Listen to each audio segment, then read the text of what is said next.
आज कैबिनेट में डॉक्टर मोहन यादव जी की अध्यक्षता में जो कैबिनेट संपन्न हुई तो सबसे पहले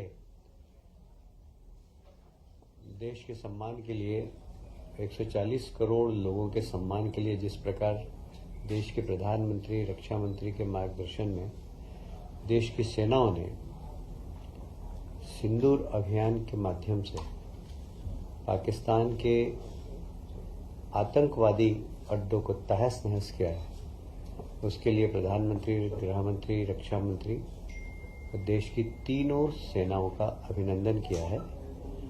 और कल प्रधानमंत्री जी के उद्बोधन के बाद एक बात बहुत स्पष्ट हो गई है कि यह स्थगित है। अगर पाकिस्तान फिर से हरकत करेगा तो हमारी सेना तैयार है और इसलिए सभी ने माननीय प्रधानमंत्री जी का अभिनंदन किया है। प्रदेश में गेहूं उपार्जन का काम 5 मई को सभी 3,475 केंद्रों पर समाप्त हो गया है और लगभग इस अवधि में 9 लाख किसानों ने फसल विक्रय का कुल पंजीकरण करने के बाद 77.74 लाख मैट्रिक टन गेहूं का उपार्जन किया गया। इसका भंडारण हो चुका है और बाकी भी जहां जहां निर्देश दिए गए कहीं बाहर गेहूं हो तो उसका भंडारण करके वर्षा से कैसे हम गेहूं को बचा सके इसकी चिंता करें। इस पूरे उपार्जन के अंदर जो राशि खर्च हुई है वो 18,842 करोड़ का भुगतान किया गया है। बचा हुआ कुल 18 करोड़ का भुगतान है, वो भी हम जल्दी कर देंगे। अभी आपको मालूम ही होगा महाराष्ट्र के मुख्यमंत्री जी आए थे और मुख्यमंत्री जी ने ताप्ती बेसिन मेगा रिचार्ज परियोजना का तो उद्घाटन किया है, पर दोनों प्रदेशों की सांस्कृतिक विरासत को, जो प्रधानमंत्री जी हमेशा कहते हैं कि विकास के साथ विरासत को भी हमें संभालना है, तो दोनों माननीय मुख्यमंत्री जी ने बैठकर महाराष्ट्र और मध्य प्रदेश के जो ज्योतिर्लिंग है, महेश्वर, ओंकारेश्वर, गणेश्वर, भीमा शंकर, इन सब का एक सर्किट बना है और वह एक धार्मिक सर्किट जो कि इन सभी ज्योतिर्लिंगों पर लोग एक साथ जा सके, इस प्रकार की योजना बनाने का निर्णय लिया है।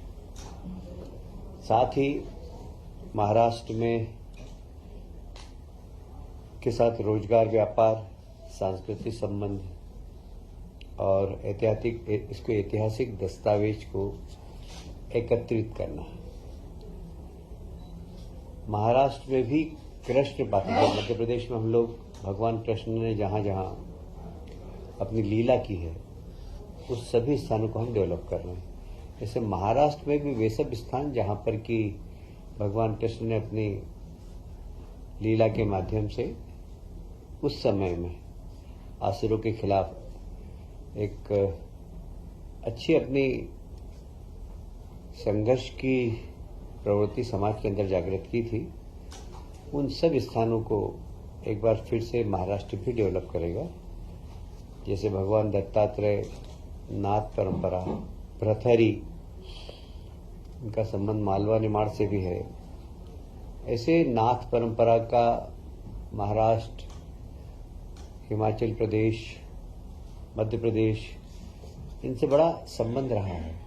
तो इन सब को डेवलप करना, लोक माता अहिल्याबाई का जन्म महाराष्ट्र का ही है, उनके स्थान को भी डेवलप करना। और मुझे कहते हुए बहुत प्रसन्नता है कि जिस प्रकार हमने इंदौर में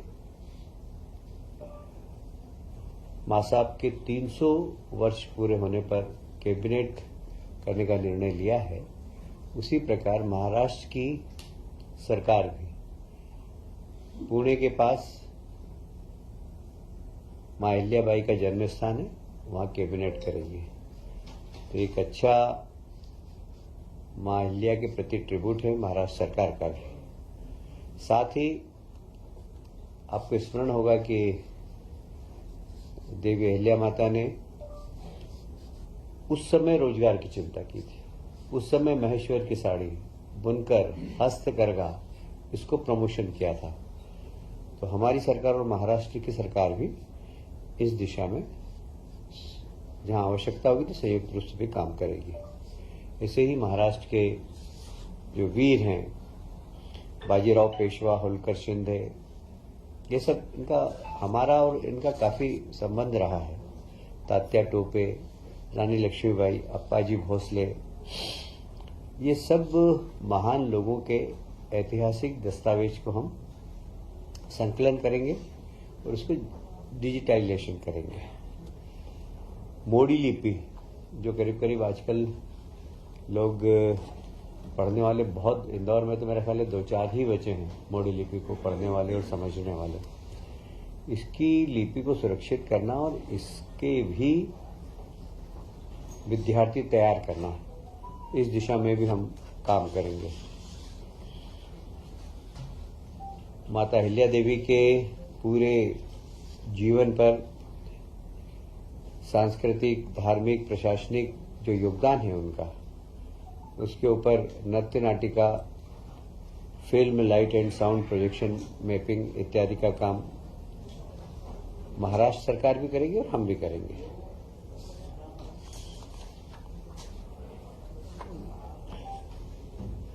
सोलह मई को इंदौर में रीजनल ग्रोथ कॉन्क्लेव तथा मैनमेड टेक्निकल टेक्सटाइल एक्सपो का आयोजन है।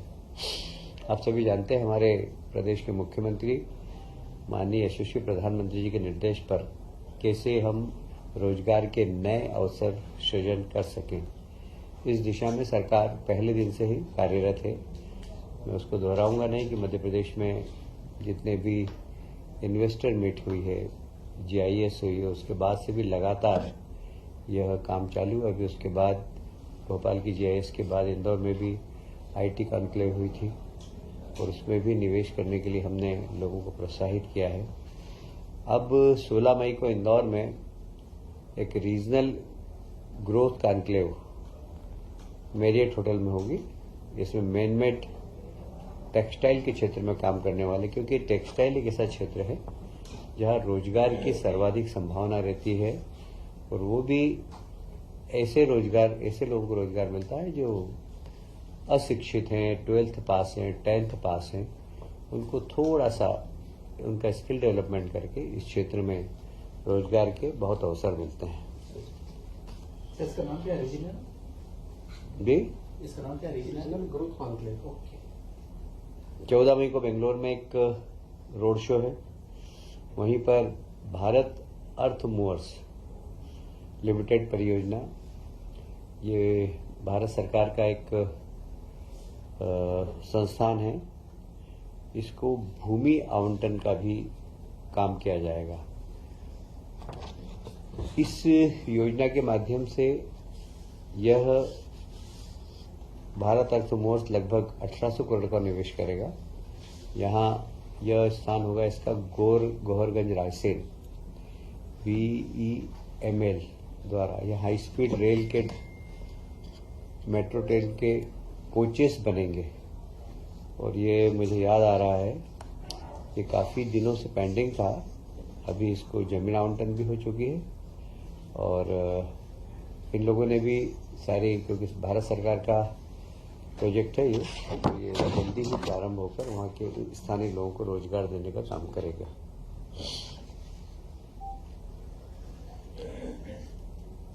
बीस मई को इंदौर में, जैसे मैंने कहा कि हम लोग कैबिनेट की मीटिंग कर रहे हैं राजवाड़े पर, क्योंकि एक ऐतिहासिक स्थल है मध्य प्रदेश का, मालवा का राजवाड़ा। वहाँ पर हम विजन 2047 इसके ऊपर भी मंत्रिमंडल के सामने इसका प्रस्तुतिकरण होगा और लगभग ये 3-4 घंटे का प्रस्तुतिकरण है, जिसमें माननीय मंत्रीगण अपनी सलाह देंगे। तो ये 20 तारीख को इंदौर में संपन्न होने वाला है।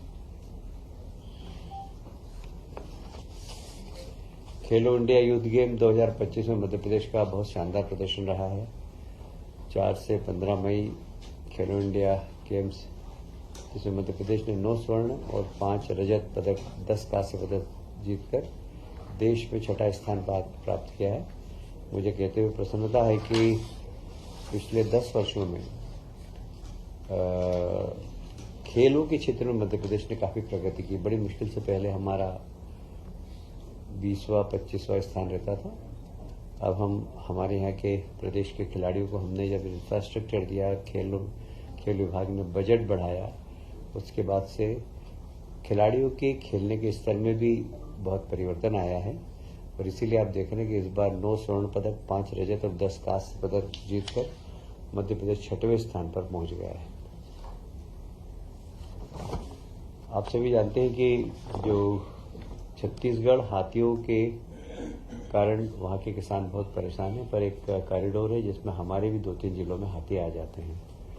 हमने उन हाथियों से किसानों की और वहां के जनजीवन को बचाने के लिए एक 47 करोड़ की बड़ी महत्वाकांक्षी योजना प्रारंभ की है, जिससे कि जंगली हाथियों की सुरक्षा भी हो, जंगली हाथियों के कंट्रोल के लिए वहां पर किस प्रकार उन गांवों को प्रशिक्षित करें, जैसे कि हाथी घुस जाए तो फिर उनको पटाखे फोड़कर उनका मार्ग परिवर्तित करना, ये सब प्रशिक्षण देना, ये सब काम भी होगा। इसमें हमारा EI सर्विलेंस भी वहां पर होगा। हाथी जब आएंगे तो हम पहले से हमें पता लग जाए, उसका एक कंट्रोल रूम होगा जिसमें कि हम उनको रेस्क्यू करके, जैसे हमें जानकारी मिलेगी हम उनको रेस्क्यू करके और एक यथास्थान जंगल में वापस पहुंचा सकें। आप सभी जानते हैं कि जब हाथी बड़ा उग्र हो जाता है तो मानव जाति के लिए बहुत खतरा हो जाता है। तो उग्र भी नहीं हो, इसके लिए बहुत ज़रूरी है कि वहाँ के ग्रामीणों को प्रशिक्षण देना कि जानवर को उत्तेजित नहीं करना, ये बहुत ज़्यादा ज़रूरी होता है। नहीं तो जब गांव में घुसता है तो अज्ञानतावश वो उत्तेजित कर देते हैं और उत्तेजित जानवर के बहुत नुकसान पहुंचा देता है। और इसलिए वहाँ के लोगों को प्रशिक्षण करना और वहाँ पर एक रैपिड एक्शन टीम तैयार करना, जहाँ जहाँ स्थान है उन सब स्थानों पर निगरानी रखना, उनकी ट्रैकिंग करना, पेट्रोलिंग, ये सब व्यवस्था की जाएगी। और इसमें लगभग 47 करोड़ रुपए का बजट का प्रावधान है।